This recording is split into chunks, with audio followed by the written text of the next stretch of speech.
bonsoir mes amis, vous allez bien? Alors ce soir, on va faire une petite recette des biscuits brésiliens avec 3 petits ingrédients. J'ai rajouté un tout petit peu des extraits des vanilles, ça c'est optionnel, mais c'est tout simplement pour donner encore un tout petit peu plus de parfum.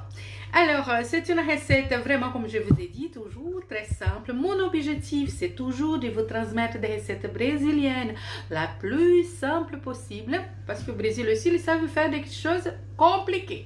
Mais avec moi, vous allez faire que des choses très très simples. Pourquoi? Parce qu'en cette période de confinement, à la maison, on ne peut pas sortir, rester chez vous d'ailleurs. C'est bien d'avoir aussi des petites idées, des choses différentes et voyager un tout petit peu ailleurs. Hein?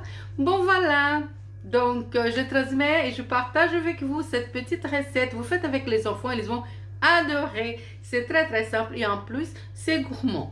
Donc on va utiliser de la farine, du beurre et du sucre et un petit extrait de vanille. La farine, comme je vous ai dit, moi j'utilise le bio, mais c'est optionnel, là, c'est personnel. Hein? Vous faites comme vous voulez. Utilisez ce que vous avez à la maison. Et voilà le résultat. Ça, c'est le plus important. Ok? Voilà, donc on va commencer. Voilà mes amis, comme je vous ai annoncé, cette recette, c'est une recette très très simple, rapide et efficace.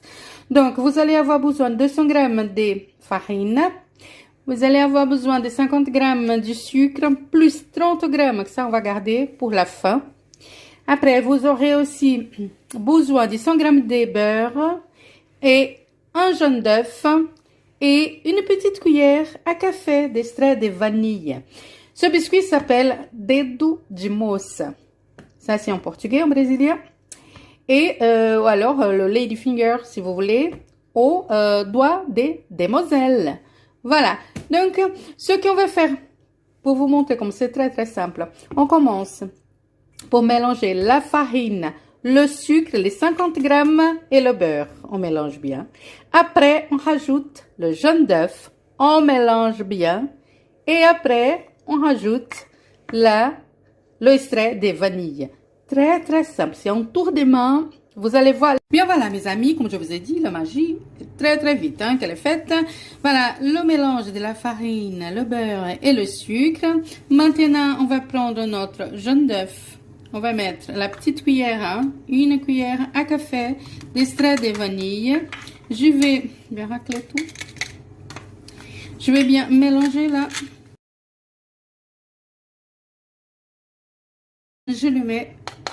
Je le mélange avec la farine, le beurre et le sucre qui était mélangé préalablement. Donc, voilà. Et toujours, les petites mains, on va mélanger bien. Quand je dis que ça va plaire aux enfants, c'est parce que je sais que les enfants, ils aiment bien mettre la main à la pâte. Et en plus, ça c'est très très important. C'est bien pour les enfants. Voilà, pour nous aussi, hein, d'ailleurs. La cuisine, c'est un plaisir pour tous, hein, n'importe quel âge. Hein. Donc, on va bien mélanger et après, on va faire les formats d'un doigt, quoi, les doigts de demoiselle. Dedo de moça. Donc, voilà, maintenant, ça a été mélangé. Et je vais préparer les petits doigts, les petits doigts de demoiselle. Je vais juste mesurer si c'est bien avec mon doigt. Hop. Et non, elle est beaucoup plus grande. Hop. On va enlever un peu. Bon, mais je suis plus demoiselle, c'est normal. Voilà.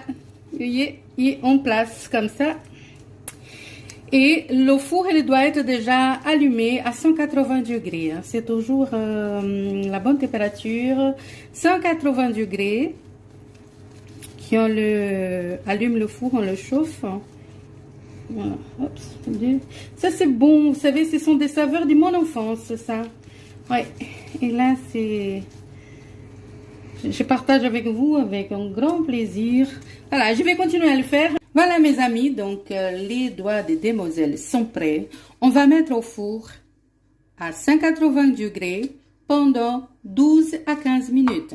Ça dépend aussi de votre four, hein, parce qu'il peut être déjà prêt en 12 minutes, même 10, voire 10. Ça dépend du four, donc c'est pour ça que moi je donne toujours la marge entre 12 à 15 minutes. Et on va l'enfourner maintenant.